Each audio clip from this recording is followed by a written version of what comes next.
ஆமென். வாசிப்போமா எல்லாரும் சேர்ந்து. அப்பொழுது கர்த்தர் மோசேயை நோக்கி, நீ பார்வோனிடத்தில் போய் எனக்கு ஆராதனை செய்ய என் ஜனங்களை 5 பேர் தான் வாசிக்கிறீங்க, மிச்சம் எல்லாரும் ஆமென். என்ன முடியல போல இருக்கு அவன் ஆராதிக்கிறதுக்கு. சரி, எல்லாரும் சேர்ந்து பைபிளை பாருங்கப்பா. ஆமாம், எல்லாத்தையும் அந்த டிவியை பார்த்தீங்கன்னு சொன்னால் அங்கேயும் இருக்குது, பின்னுக்கு இருக்குது, எல்லா இடத்துலையும் இருக்குது. பார்த்து எல்லாரும் சேர்ந்து படிப்போம். ஆமாம் சொல்லுங்க. சரி, 1 2 3. கர்த்தர் மோசேயை நோக்கி,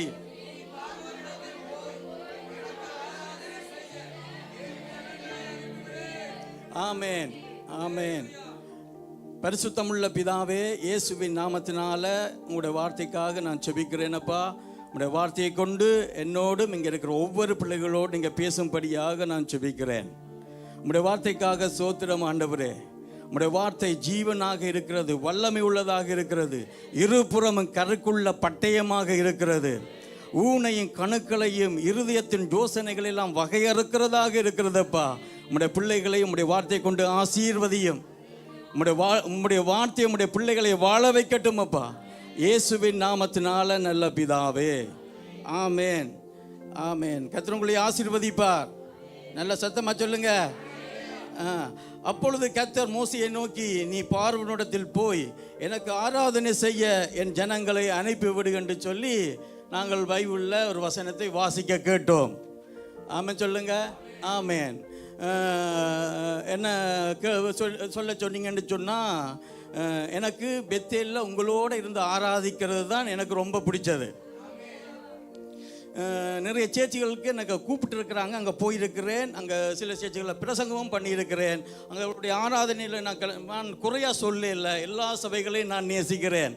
ஆனாலும் பெத்தேலில் கிடைக்கிற அந்த ருசி ஆசீர்வாதம் எனக்கு எங்கேயுமே கிடைக்கல. இதை இந்த ஆண்டவருக்கு முன்பாக நான் சொல்லுகிறேன்.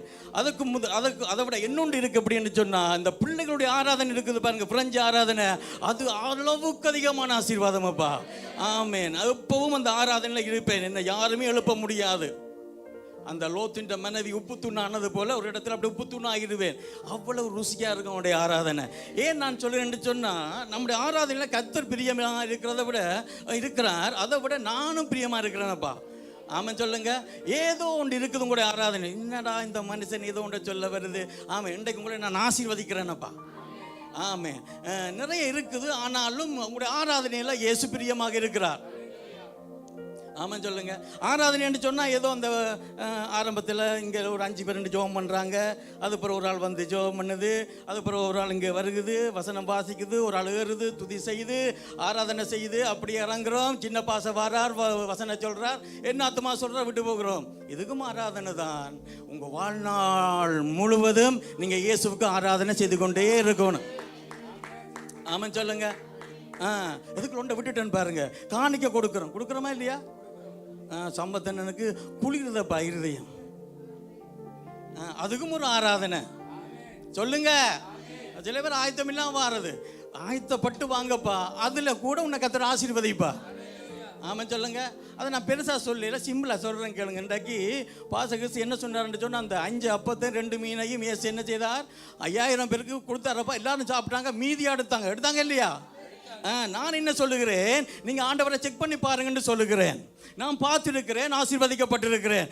கொடுத்தா அந்த மாசத்தில் அந்த ஆசீர்வாதத்தின் கனி உன்ற கையில் மீதியாக இருக்கும். 12 கூட நிறைய எடுத்தாங்க. இன்றைக்கு அநேகருடைய வாழ்க்கையில ஏன் அது இல்லாம போகுதுன்னு சொன்னா, 25ஆம் தேதி வர்ற பொழுதே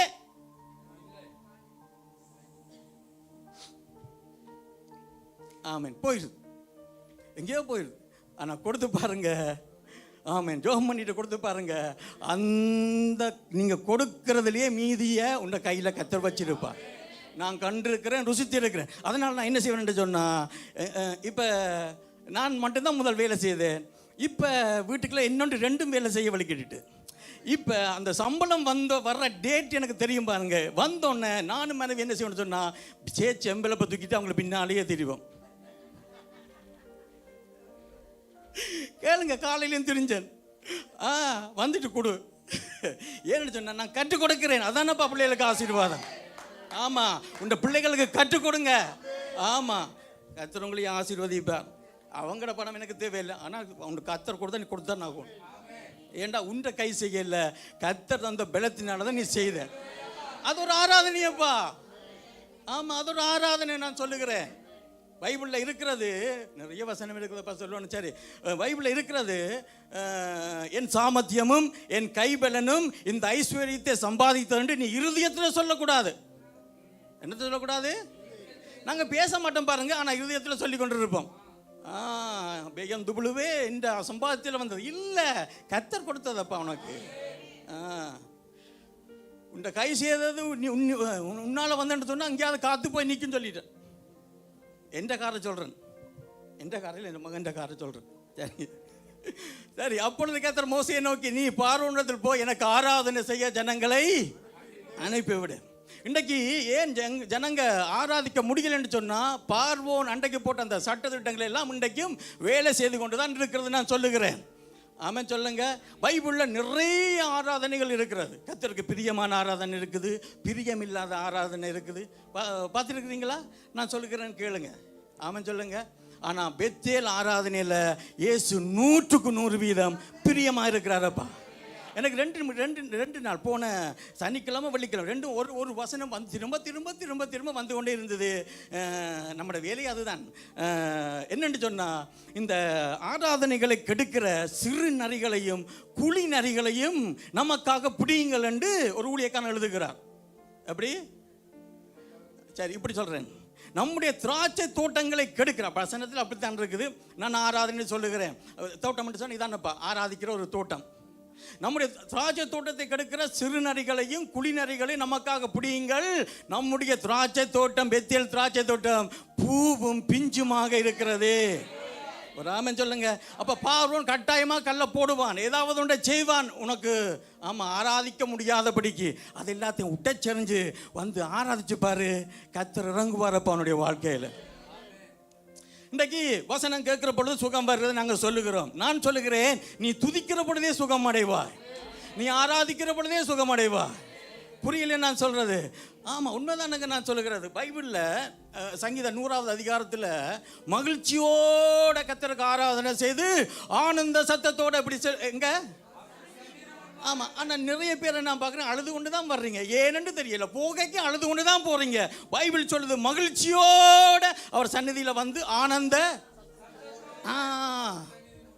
அப்போ ஆசீர்வாதம் இறங்க வைப்பான். நான் சொல்லுகிறேன், ஒரு ஆமென் சொல்லுங்க. நிறைய தாய்மார் இந்த இடத்துல இருக்கிறீங்க, தகப்பன்மார் இருக்கிறீங்க. உங்களுக்கு நான் சொல்லுகிறேன், ஆமென். உங்கள் பிள்ளைகளை ஒரு ஆராதனை வீரர்களாக உருவாக்குங்கப்பா. சரி, பின்னுக்கு நான் சொல்லுகிறேன், யாருக்குமே தெரியாத தாய்மார் பைபிளுக்குள்ள மறைஞ்சு இருக்கிறாங்க. இன்றைக்கு சொல்லுகிறேன் கேளுங்க. ஆமாம், பெரிய பெரிய தலைகளை உருவாக்கினாங்க, ஆராதனை வீரர்களை உருவாக்கினாங்க. லட்சக்கணக்கான ஜனங்களை ஆராதிக்க வைக்கிறதற்கு அந்த ஒரு தாய் உதவி செய்தார். புரியல நான் சொல்கிறது? நான் சொல்கிறேன் கேளுங்க, பிறகு சொல்லுகிறேன். ஆமாம், சரி. இப்போ நான் என்ன சொல்கிறேன்னு சொன்னால், இது மகிழ்ச்சியோட கர்த்தருக்கு ஆராதனை. என்னொன்று இருக்குது. ஆண்டவர் இஸ்ரவேல் ஜனங்களை பார்த்து மத்தேயு 15வது அதிகாரம் 7வது 8வது வசனம் 8வது 9வது வசனத்தில் இப்படி சொல்லுகிறார். நான் உங்களை மறுபடியும் சொல்கிறேனுங்க, நான் பாஸ்டராக இருக்கிறபடினால, அபிஷேகம் பெற்றிருக்கிறபடினால ஆராதிக்கிற பொழுது வல்லம் அப்படி இறங்கி ஆசீர்வதிக்கப்படுற அப்படி நான் சொல்ல வரையில், உங்களோட சேர்ந்து ஆராதிக்கிறபடினால கர்த்தர் என்னை ஆசீர்வதிக்கிறார். என்னென்னு சொல்லுகிறேன், இந்த திருச்சபையில் நீங்கள் எல்லாரும் இந்த சபையை நேசிக்கிறீங்கப்பா. ஆமாம், பாச கிறிஸ்தி ஏதோ சின்ன பாசங்க ஊழியக்காரர்கள் முக்கிய இதுலேருந்து ஒன்றும் கிடையாது. எல்லாரும் திருச்சபையை கட்டுறதுக்கு பிரயாசப்படுறீங்க. பாச கிறிஸ்து எவ்வளோ பிரயாசப்படுறாரோ அத்தனை பேரும் பிரயாசப்படுறத நான் பார்க்குறேனப்பா. ஆமாம், என்னை விட பிரயாசப்படுறவங்க இதுக்குள்ள இருக்கிறாங்க. உங்களோட குடும்பங்கள் தலைக்கும் என்று சொல்லுகிறேன். புரியல நான் சொல்கிறது? ஊழியக்காண்ட வாயிலிருந்து வருகிற வார்த்தைகளை கர்த்தர் நிரூபிப்பார் நான் சொல்லுகிறேன். சரி, ஆமாம். இந்த ஜனங்க ஏன்னு சொன்னால் ஒரு கொஞ்சம் ஹாட்டான வசனம், அதனால தான் கொஞ்சம் அப்படி ஐஸ் பூசுறது. சரி, இந்த ஜனங்கள் தங்கள் வாயினால் என்னிடத்தில் சேர்ந்து தங்கள் உதடுகளினால என்னை, அவர்கள் இருதயமும் எனக்கு தூரமாய். பழைய ஏற்பாட்டில் சொல்லப்பட்ட ஒரு வசனம், அது திருப்ப இயேசு புதிய ஏற்பாட்டில் சொல்லுகிறார். இந்த ஜனங்கள் தங்கள் வாயினால் என்னிடத்தில் சேர்ந்து தங்கள் உதட்டினால் என்னை கனம் பண்ணுகிறார்கள், இருதயம் எனக்கு தூரமாக இருக்குதுப்பா. எப்படி இருக்கு இது? இந்த ஆராதனையில் கர்த்தர் பிரியம் இல்லை. அடுத்த வசனத்தை போடுங்க. 9. மனுஷருடைய கற்பனைகளை உபதேசங்களாக போதித்து எனக்கு வீணான ஆராதனை செய்கிறார்கள் என்று நிறைய சொல்லணும் போல இருக்கு. ஆனால் இந்த வீடியோவில் போகுதப்பா, நிறைய பேர் பார்க்குறாங்க. நேற்று ஒரு கல்யாணத்துக்கு போயிருந்தேன். பாஸ்டர் செய்தி கேட்குறாங்களோ இல்லையோ என்ன பார்க்குறாங்கப்பா, உங்களுக்கு முந்தைய விட இப்போ நல்ல உடம்பு போட்டிருக்குன்னு சொல்கிறான் ஒருத்தன் வந்து எனக்கு. உடனே நான் மனைவியை திரும்பி பார்த்தேன், உன்னால தான் எல்லாம் வந்தது. ஏன் சோறு இப்படி இருந்த மனுஷனை இப்படி ஆக்கி வச்சிருக்கிறீங்களே. சரி, அப்படி அவங்க சொன்னாங்க. ஆனால் என்னத்தை பேசிட்டு அவனுக்கு தெரியாது. சரி, அப்படி இருக்கட்டும். நிறைய சொல்லணும் போல இருக்கு. சரி, மனுஷருடைய கற்பனைகளை உபதேசங்களாக போதித்து எனக்கு வீணான ஆராதனை செய்கிறார் ஏசியா தீர்க்கதரிசி நன்றாக சொல்லியிருக்கிறான். எப்படி கடவுளுக்கு எப்படி நீங்கள் ஆராதனை செய்யலாம்? அப்படியா? இப்படி இல்லையப்பா, இயேசுவுக்கு ஆராதனை என்று சொன்னால் இப்படித்தான் நீங்கள் செய்ய வேணும். எப்படி? ஒவ்வொரு நாளும் ஒவ்வொரு நாட்டுக்குள்ள வந்து சேருங்கல்ல, இது தானப்பா இயேசுவுக்கு பிரியமான ஆராதனை. என்னோடத்தில் இருக்குது ரோமர் 12வது அதிகாரத்தில். ஆமேன். அப்படி இருக்க என் சகோதரரே, உங்கள் சரீரங்களை பரிசுத்தமும் தேவனுக்கு பிரியமான ஜீவ பலியாக உங்கள் சரீரங்களை தேவனுடைய இரக்கங்களை முன்னிட்டு வேண்டிக் கொள்ளுங்க, இதுதான் நீங்கள் செய்யத்தக்க புத்தியுள்ள. பாருங்க, வசனம் தெரியுது. ரோமர் 2 தான் சொன்னான், 12 போட்டுட்டாங்க. பார்த்தீங்களா? அடுத்த வசனத்தில் இருக்கிறது, நீங்க இந்த பிரபஞ்சத்துக்கு என்ன செய்யக்கூடாது? ஆமா, நான் தரிக்க மாட்டேனப்பா, தரிக்கவே மாட்டேன். தப்புண்டா தப்பு தான், அது எந்த பெரிய ஆளாக இருந்தாலும். ஆமே, நேற்று மனைவி காதுகளை சொன்னேன், பாசகிருஷ்ணனாக இருந்தால் இந்த காரியத்தை செய்திருக்கவே மாட்டோம். சரி, அவங்களுக்கு தெரியும், உங்களுக்கு தெரியாது என்ன நடந்ததுன்னு. ஏன்னா மீடியாவில் போது உங்களுக்கு சொல்ல இயலாது, ஏன்னா அவங்க பார்ப்பாங்க, அதான் பிரச்சனை. சரி, நீங்கள் இந்த பிரபஞ்சத்துக்கு ஒத்த வேஷம் தெரியாமல் தேவனுடைய நன்மையும் பிரியமும் பரிபூர்ணமான சித்தம் என்னதென்று பகுத்தறியத்தக்கதாக உன்னுடைய மனம் புதிதாகிறதுனால மறுரூபமாகுங்கள். ஆமா, மற்றவனை பிரியப்படுத்துறதுக்கு என்னால கையை நீட்ட முடியாது, ஆசீர்வதிக்க முடியாது. ஆமா, இது பிரியமில்லாத. 1வது வசனத்தை எப்படி இருக்குது? 1வது வசனத்தில் இதுதான் கர்த்தருக்கு புத்தி உள்ள ஆராதனை.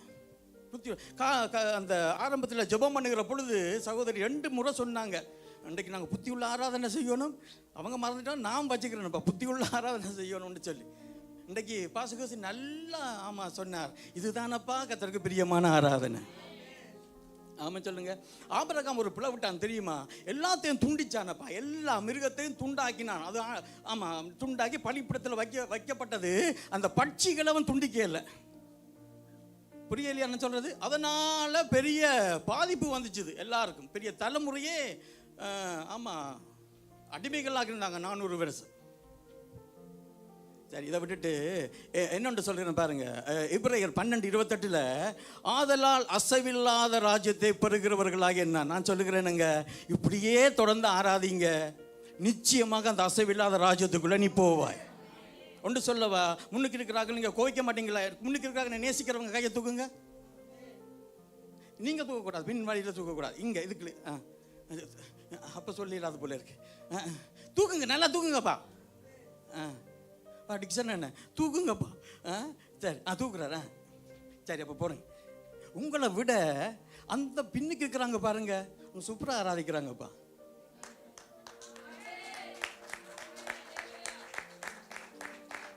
அதுக்கும் பாருங்க, இவங்க தான் கைதட்டணும் உங்களுக்கு. சரி, இன்றைக்கு பார்த்தேன், அப்படி ஆராதிச்சிங்க. பாசக்கு திட்டினப்படினா செய்திங்க இல்லையோ, நல்லா ஆராதிச்சிங்கப்பா. ஆமாம், வந்து 2 நிமிஷத்துக்கு ஆவியில் நிரம்பினதை பார்த்தேன். அப்போ இந்த மனுஷன் ஆராதிக்க வர்றது இல்லை. நான் சொல்கிறேன், நெஞ்சம் ஆராதிக்க நான் வர இல்லையோப்பா. ஆமாம், வீட்டில் நல்ல ஆண்டோட தனியாக உட்காந்துட்டு இருக்கிறேன். நிறைய இடத்துக்கு போக மாட்டேன், நிறைய இடத்துல பேச மாட்டேன், கூப்பிட்டாலும் போக மாட்டேன். ஏதாவது உண்டு, அதுக்காகவே அது விசேஷமாக ஜெபம். ஆண்டவரே எதுக்கும் எனக்கு சொல்லவே கூடாதப்பா. சரி, ஆதலால் அசைவில்லாத ராஜ்யத்தை பெறுகிறவர்களாய் நாம் பயத்தோடும் பக்தியோடும் தேவனுக்கு பிரியமாய் ஆராதனை செய்யும்படிக்கு கிருபை என்ன செய்வோம்? ஆமாம், இந்த இடத்துல பின்னுக்குள்ள இருந்து இங்கே மட்டும் என்ன இங்கே இருக்கிற எல்லாரையும் சேர்த்து நான் சொல்லுகிறேன், நீ கிருபையை பற்றி கொண்டு தான் ஆண்டவருக்கு ஆராதனை செய்கிற. நிச்சயமாக நீ தலைப்பாய் என்று சொல்லுகிறேன். ஆமாம், நீ பூவும் பிஞ்சுமா இருக்கிற, அது காய் பிடிக்கும், பெரிய கனி கொடுக்குற பெரிய மரமாக வரும் என்று சொல்லுகிறேன். தொடர்ந்து நல்லா ஆராதிங்க. ஆமாம், சொல்லுங்க. ஆராதனைக்கு போகிற அந்த சனிக்கிழமை இரவே பாருங்கள், ஏதாவது ஒன்றை தூக்கி போடுவான் சத்துரு. அதை சொல்லி இதை சொல்லி, விசேஷமாக கணவன் மனைவிக்கல கரபுரான் அது எல்லாத்தையும் உட்டச்சரிஞ்சு வந்து கத்திர ஆராதிச்சிங்கன்னு சொன்னா, ஆமாம் செழிப்பீங்கப்பா நான் சொல்லுகிறேன். ஆமாம் சொல்லுங்க. நிறைய சொல்ல வேண்டும் விரும்புகிறேன். சரி, ஓகே, கர்த்தர் ஆசீர்வதிப்பா. இயேசு யோவான் புஸ்தகத்தில் யோவானை பார்க்கிலும் இயேசு அநேகம் பேரை சீடராக்கி ஞானசானம் கொடுக்கிறார் என்று பரிசேயர் கேள்விப்பட்டதாக கர்த்தர் அறிந்த பொழுது அவர் ஜூதேயாவை விட்டு மறுபடியும் கலிலேயாவுக்கு வந்தாராம். ஒரு ஆமென் சொல்லுங்க. அந்த வர்ற வழியில் நடந்த ஒரு சம்பவத்தை சொல்கிறத கேளுங்க. இப்போ இந்த சமாரியா நடுவில் இருக்குது. இஸ்ரவேலர்கள் சமாரியா நாட்டவர்களோட புறஜாதிக்காரோட என்ன செய்ய மாட்டாங்க, கலக்கவே மாட்டாங்க. சம்பந்தம் கலக்கிறது மூஞ்சியை பார்த்தே பேச மாட்டாங்க, கிட்டவே போக மாட்டாங்க. ஆனால் இயேசு அது குறுக்கு வழி என்றபடினால அதுக்குள்ள காலை வச்சு அதுக்குள்ள போக வலிக்கிட்டார். புரியலையா? போகிற பொழுது அங்கே ஒரு கிணறு இருக்குது, யாக்கோபின் கிணறு இருக்குது. அதுக்கு பக்கத்தில் யோசேப்புக்கு உறுதி, யாக்கோப்பு கொடுத்த உறுதி ஒரு தோட்டம் அங்கே, ஒரு காணி அங்கே இருக்குது. ஏசு அதில் உட்கார்ந்து இருக்கிறார். அடிக்குது நல்ல வெயில். அப்போ அங்கே ஒரு எல்லாருக்கும் தெரியும், அந்த கானானிய ஸ்திரீ என்று சொல்கிறீங்க, அது அந்த மகள் தான். அவளுக்கு ஆண்டவர் என்ன சொன்னார்னு சொன்னால், நீங்கள் சொல்கிறீங்க அந்த மலையில் போய் தொழுது கொண்டாத்தான் எங்களுக்கு ஆசீர்வாதம்னு சொல்கிறீங்க, எருசலேமில் போய் அந்த சேர்ச்சில் ஆராதிச்சாத்தான் ஆசீர்வாதம்னு சொல்கிறீங்க. ஏசு என்ன சொன்னான்னு சொன்னால், உண்மையாய் தொழுது கொள்ளுகிறவர்கள் பிதாவை ஆவியோடும் உண்மையோடும் தொழுது கொள்ளும் காலம் எங்கும் வந்திருக்கிறது. ஆனால் தொழுது கொள்கிறவங்க ஆவியோடும் உண்மையோடும் அவரை தொழுது கொள்ளணும். ஆமாம் சொல்லுங்க. இருதயத்தை அப்படியே கரைச்சி அண்ணால மாதிரி ஊற்றி அப்படி ஆவியோட உண்மையை தொழுது கொண்டீங்கன்னு சொன்னால் உங்கள் வீடு செழிக்குமோப்பா நான் சொல்லுகிறேன். வியாதிகள் எல்லாம் அப்படியே கட்டுகள் உடைக்கிறதை காண்பீங்க, கேன்சர் கட்டிகள் மறைகிறதை காண்பீங்க, பலவீனங்கள் முறிகிறதை காண்பீங்க, அந்த மூட்டு வலி நாரி வலி அதுக்கெல்லாம் உடைகிறதை காண்பீங்க. இதெல்லாம் அவங்க பிரசங்கிக்கிற போது நடக்காது, ஆராதனை செய்கிற பொழுது நடக்கிற காரியம். ஆமாம் சொல்லுங்க. அப்போ நாங்கள் என்ன செய்யணும், ஓடி வர வேணும். என்ன செய்கிறதுக்கு? ஆமாம், ஆராதிக்கிறதுக்கு. கர்த்தர் உங்களை ஆசீர்வதிப்பாராப்பா. நான் ஒரு தாயாரை குறித்து பேசிட்டு நிறைய பேர் அப்படியே அந்த எப்படி அந்த ஆப்ரேஷன் பண்ணுறதுக்கு முதல்ல ஒரு விரைப்பு ஊசி போடுவாங்க தெரியுமா? தெரியாதவங்களுக்கு எல்லாரும் இயேசு என்ன சுகமாக்கி இருக்கிறான்னு சொல்கிறீங்க, எனக்கு எந்த ஊசியும் போட, அந்த விரைப்பு ஊசி போட்ட உடனே ஒன்றும் தெரியாது பாருங்க. எங்களுக்கு அவங்க வெட்டுவாங்க, நாங்கள் சிரிப்போம் அவங்கள பார்த்து. ஏன்னா அந்த புள்ளாமல் மயக்கி வச்சுக்கிட்டானப்பா, ஒன்றுமே தெரியாது, ஏதோ எறும்பு கடிக்கிற மாதிரி இருக்கும். அப்போ அதை மாதிரி இப்போ போய்கொண்டு இருக்கணும் சில பேர். எங்களுக்காவது ஒரு பகுதியில் கர்த்தர் உங்களை ஆசீர்வதிப்பாரப்பா. ஆமீன். என்ன ஒரு ஒரு ஒரு அண்ணா கூட்டிக்கொண்டு போனார். எனக்கு பேச தெரியாது, எனக்கு கொஞ்சம் ஃப்ரெஞ்சில் வந்து உதவி செய்யணும். நமக்கும் அரைக்குறை ஃப்ரெஞ்சு, சரி ஏதோ போயாச்சுது. அவங்க சொல்கிறதுக்கெல்லாம் ஆமாம், எல்லாத்துக்கும் ஆமாம் ஆமாம். அவங்க திருப்பி கேள்வி கேட்டால் நோன்னு சொல்கிறது. கேளுங்க. இப்போ அவர் டாக்டர் ஒரு பெரிய மிஷினை கொஞ்சம் இப்படி வச்சுட்டு யாருன்னு சொன்னால் நம்முடைய தனுஷாவுடைய சித்தப்பா. சரி, இப்போ அவர் விட்டுட்டு போயிட்டார். இப்போ எனக்கு அந்த மிஷினில் தொட வேணுமென்று ஆசை.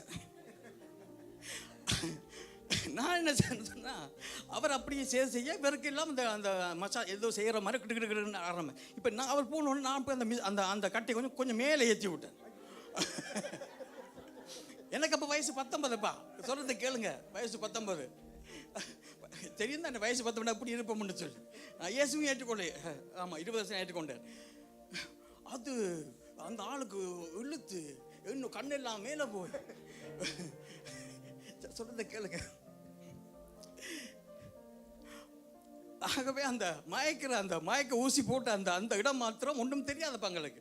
ஆகவே தூங்குறீங்க, தயவு செய்து விழிச்சு கொள்ளுங்க. கர்த்தர் உங்களையும் ஆசீர்வதிப்பா. கடைசி பிரசங்கத்தில் எப்படி பேசணும் தெரியும் தானே உங்களுக்கு? தெரியும், ஒருத்தன் எத்தனை கொள்ள முடியல. ஆமாம், தூங்கினோம் எல்லாரும் முடிச்சிட்டாங்க. ஆனால் இன்றைக்கு உங்களை நான் ஆசீர்வதிக்கிறேன், நீங்கள் நல்ல பிள்ளைகளப்பா. சரி, ஆமேன். அப்போ ஏசு என்ன சொன்ன, நான் 23 போடுங்கப்பா, 23 போடுங்க, 23, 24. உண்மையாக தொழுது கொள்ளுகிறவர்கள் பிதாவை ஆவியோடு உண்மையோடு தொழுது கொள்ளும் காலம் வரும். அது இப்பொழுதே வந்திருக்கிறது. தம்மை தொழுது கொள்கிறவர்கள் இப்படிப்பட்டவர்களாக இருக்கும்படி பிதாவானவர். ஆமாம், நான் சொல்லுகிறேன், உங்களை எல்லாரும் இயேசு ரொம்ப நேசிக்கிறாரப்பா. ஆமாம், நீங்கள் குழப்படி செய்தால் நான் சொல்லுகிறேன், நான் மன்னிச்சிருங்கப்பான்னு சொல்லிட்டு அப்பான்னு கூப்பிடுறீங்க பாருங்க, வந்துடுவார் உனக்கு பக்கத்தில். ஆமாம், ரொம்ப நேசிக்கிறார். வாலிய பிள்ளைகளே, உங்கள் ரொம்ப இயேசு நேசிக்கிறார். இப்போ நான் ரொம்ப இதாக இருக்கிறது, இந்த ஃப்ரெஞ்சு ஆராதனை எனக்கு இல்லையப்பா. ஆமாம், அதனால தான் கொஞ்சம் டல்லாக இருக்குது. அந்த பிள்ளைகளுடைய ஆராதனை சூப்பர் ஆராதனையப்பா. அந்த பாட்டு வரிகள் ஒன்றுமே எனக்கு புரியாது, ஏதோ ஒரு சமாதானத்தை உணர்கிறேன். பைபிள் இருக்கிறது, இயேசு சொன்னார், என் சமாதானத்தை உங்களுக்கு வைத்து போகிறேன், உலகம் கொடுக்குற பிரகாரமாக அல்ல, என் சமாதானத்தை உனக்கு வைத்து போகிறேன். அது ஆமாம், எப்படி வைத்து போகிறேன், அதனால் உடைய இருதயம் கலங்காமலும் பயப்படாமலும் இருப்பதாக. ஆனால் தமிழ் ஆராதனையில் இது எனக்கு வரையில, பிரெஞ்சு ஆராதனையில் எனக்கு அது கிடைக்குது.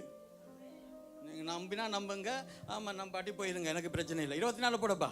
ஆமென். 24. தேவன் ஆவியாக இருக்கிறார், அவரை தொழுது கொள்ளுகிறவர்கள் ஆவியோடு உண்மையோடு அவரை. சரி, இப்போ ஒரு அம்மாவை சொல்கிறேன், 2-3 அம்மாவை சொல்ல போகிறேன், கேளுங்க. ஆமாம், நிறைய தாய்மார் இருக்கிறீங்க, உங்கள் பிள்ளைகளை ஆண்டவன் கையில் தந்திருக்கிறார்.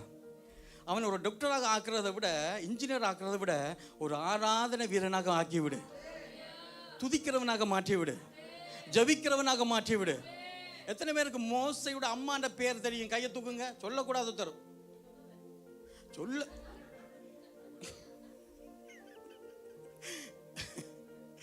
சகோதரியை கத்தர் ஆசீர்வதிப்பா. ஆனால் நான் சொல்லுகிறேன், இந்த சகோதரியை தவிர சில விட செல்வியக்காக தெரிஞ்சாலும் தெரியும் நினைக்கிறேன். வேற யாருக்கும் தெரியும்? கையை தூக்குங்க. தெரியாது பாருங்க. என்ன பேர் சொன்னீங்க? யோகபேத். யாரும் இந்த பேர் வைக்கிறாங்களா? வைக்க மாட்டாங்க. ஆனால் மோசைன்ற மனைவின்ற பேரை வைப்பாங்க. அது ஒன்றுக்கும் உதவாது. நான் அப்படித்தான் சொல்லுவேன். ஆமாம், புருஷனை விட்டுட்டு ஓடிட்டுது. ஆமாம், அந்த கஞ்சி என்னால் குடிக்க முடியாதப்பா, எனக்கு ஆமாம் பிரியாணி வேணும். அதுக்கும் அந்த தம் போட்ட பிரியாணி வேணும். என்னது, மேலகி நெருப்பு கீழே நெருப்பு போட்ட பிரியாணி வேணும். கொண்டு போடுவேன். நான் விட்டுட்டு போயிட்டாலப்பா தனியை. இந்த மனுஷன் அவ்வளோ ஜனங்களை வச்சு பாடுபட்டு கொண்டு வந்தது பாருங்க. அந்த மனுஷனை உருவாக்கினது இந்த அம்மா, நான் சொல்லுகிறேன். ஆனால் யாரும் பேசுறது இல்லை. என்ன பேர்? யோகபேத். வாங்கப்பாங்க பிள்ளைகளுக்கு இந்த பேரை. 3 பெரிய தலைகளை உருவாக்கினாங்கப்பா. அந்த பிள்ளை அல்ல அழகு உள்ளது. எல்லா பிள்ளையும் பிறந்த அப்படி இருக்கும், அழகாக தானே இருக்கு இல்லையாமா? பாருங்க, ஒரு 3 மாதம் மட்டும் எல்லா பிள்ளையும் தூக்குவேன், பிறகு இறக்கி விட்டுருவேன். என்ன தூக்கிறாது, கிலோ கூடிடும். பிறகு அடுத்த பிள்ளை, இப்போ அர்ச்சனாவின் பிள்ளையை சுற்றி திரிகிறேன் தூக்குறதுக்கு. அடுத்தது சுதர்சனனுடைய பேரனை தூக்குறதுக்கு திரிகிறேன். அவங்க இன்னும் வெளியே வர்றே இல்லை, இன்னும் உள்ளுக்கே இருக்கிறாங்க. புரியல நான் சொல்றது? எல்லா பிள்ளையும் அழகு. அப்போ மோசே அதை விட கொஞ்சம் அழகுன்னு சொல்லி பைபிளே சொல்லுது. அந்த நாள் பட்டிக்குள்ள வச்சு அந்த அம்மா எவ்வளவு கஷ்டப்பட்டு அனுப்பிச்சிருக்குமோ எனக்கு தெரியல. 3 மாதம் ஒழிச்சு வந்தது, எப்படியாவது என் பிள்ளையை காப்பாற்றிடணும். ஆனால் இந்த ஆண்டவர் அவனை மாத்திரமே, அவனை கொண்டு லட்சக்கணக்கான, கிட்டத்தட்ட 25 லட்சத்துக்கு அதிகமான ஜனங்களை அப்படி விட்டுதலையாக கொண்டு வந்தார். யாரு காரணம்? யோகபேத் தாய். ஆமா, ஆமாம் சொல்லுங்க.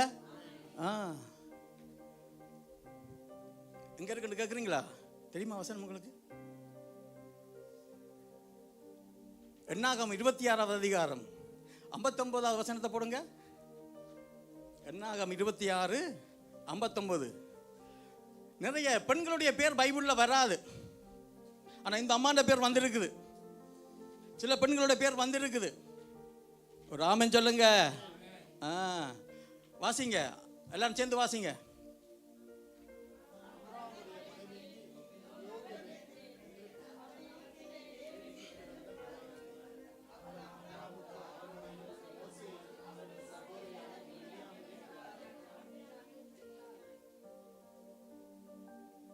ஆமென்.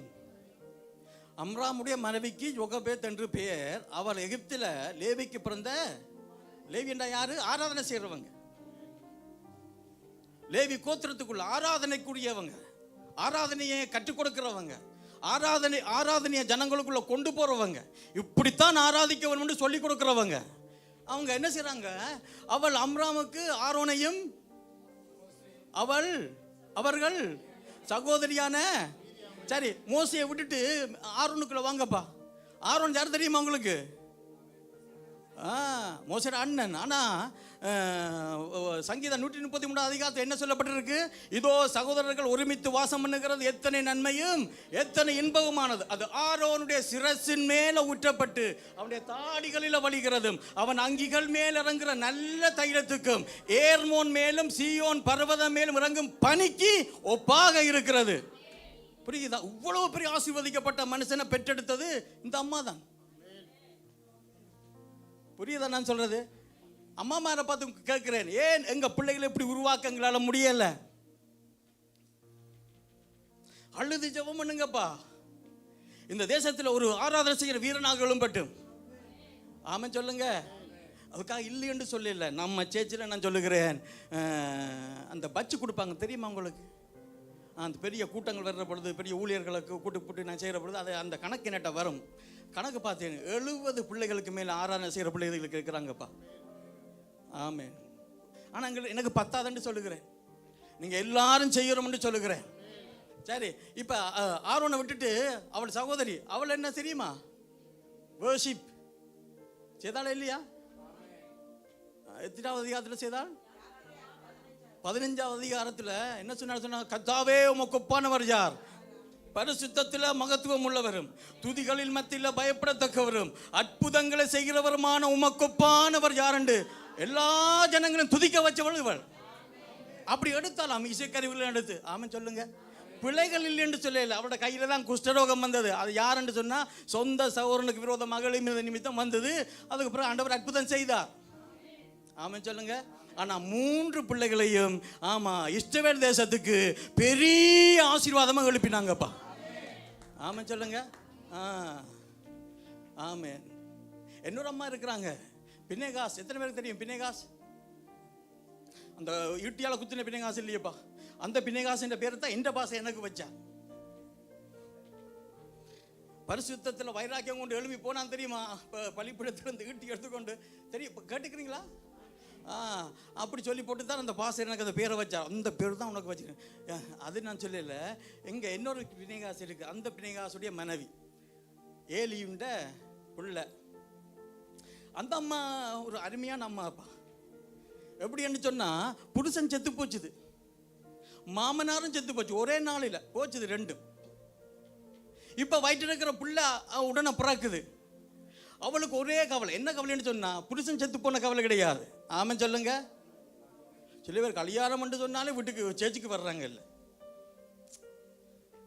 புருஷன் செத்து கிடக்குதப்பா, மாமன் செத்து கிடக்குது. இவனுடைய கவலை எல்லாம் இந்த ஆண்டவருடைய ஆராதனை செய்கிற அந்த உடன்படிக்கை பற்றி தேவனுடைய மகிமை நம்முடைய தேசத்தை விட்டு வேற தேசத்துக்கு கொண்டு போயப்பட்டாயிட்டுது. அதாவது இஸ்ரவேலை விட்டு தேவனுடைய மகிமை புறப்பட்டு போய்விட்டது என்று சொல்லி அவளுக்கு ஒரு பேர், பிள்ளைக்கு ஒரு பேர் வச்சாள்.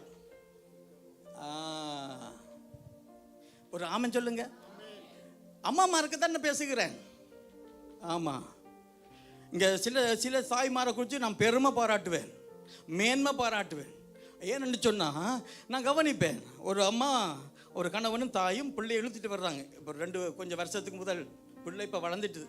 அந்த பிள்ளையோட தலை அந்த நம்ம ஊரில் கோழி நோய் எத்தனை பேருக்கு தெரியும்? கோழிக்கு நோய் வந்தால் அப்படி இருக்கும். தலையை போட்டு காட்டுங்க அப்படி இருக்கும்னு சொல்லி அங்கே சில பேர் காட்டுறாங்க பாருங்க. அப்படியே அப்படி வருதப்பா, கையை பிடிச்சி விட்டு அது வருது. நான் பிள்ளையோட தலையில் கையை வச்சு இப்படி, நம்ம டாக்டர் தானே, இப்போ தான் என்ன சொன்னேன் அந்த மிஷினை உயர்த்தினு, அப்படியே தலையில் இப்படியே கையை வச்சு பார்த்தா அடிக்குது 40க்கு மேலே காய்ச்சல். நான் கேட்டேன், ஏன் பிள்ளைய மருந்தெடுக்கக்கூடாது, ஆஸ்பத்திரியை கொண்டு வா, இங்கே கொண்டு, பிள்ளை செத்தாலும் இங்கேயே செத்து போகட்டும்னு சொன்னாங்கப்பா. அவங்களோட விசுவாசத்தை தான் பாராட்டுறேன். ஆனால் அது தப்புன்னு சொல்லுகிறேன். பிள்ளை கொண்டு சொன்னா பாச கிசி நானும் தான் போய் நிற்கணுமாங்க. எங்க பேர் தான் எல்லா இடத்துலையும் இருக்குது. கீழே வர டெலிஃபோன் நம்பர் எந்த நம்பர் தான் போட்டு வச்சுக்கிறீங்க. வர்ற பொம்பியோ சோந்தாமரி எல்லாம் நம்பரை பார்த்து இங்கே எனக்கு தான் அடிப்பான் டெலிஃபோன். ஆகவே மருந்து எடுக்கிறது தப்புன்னு நான் சொல்லி போய் எடுங்க. ஆமாம் சொல்லுங்க. ஆனால் விசுவாசத்தை நான் பாராட்டுகிறேன். ஆமாம் சொல்லுங்க. ஆமாம், கர்த்தர் உங்களையும் ஆசீர்வதிப்பா. சரி, போட்டாங்க பார்த்தீங்களா? தேவனுடைய பட்டி பிடிபட்டு அவருடைய மாமனும் அவருடைய புருஷனும் இறந்து போனபடினால அவள் மகிமை இஸ்ரவேலை விட்டு போயிட்டுன்னு சொல்லி அந்த பிள்ளைக்கு இக்கப்போத் என்று பேர் வைத்தாளப்பா. ஆமாம், நிறைய பேர் நேற்று நான் சேர்ச்சுக்குள்ளே வந்தேன். ஒரு ஆள் அங்கே 2 ஏதோ ஒன்று செய்து கொண்டு நிற்குது, ஒரு ஆள் நடுவில் 2 ஏதோ ஒன்று செய்து கொண்டு நிற்குது, இங்கே பார்த்தா இங்கே ஏதோ ஒன்று செய்து நிற்குது, அங்கே பார்த்தா அதுக்குள்ளே ஏதோ ஒன்று சபையில் அவங்க அந்த இருதயம் எல்லாம் இது என் வீடு நான் தான் செய்யணும் அப்படி என்று செய்கிறாங்கப்பா.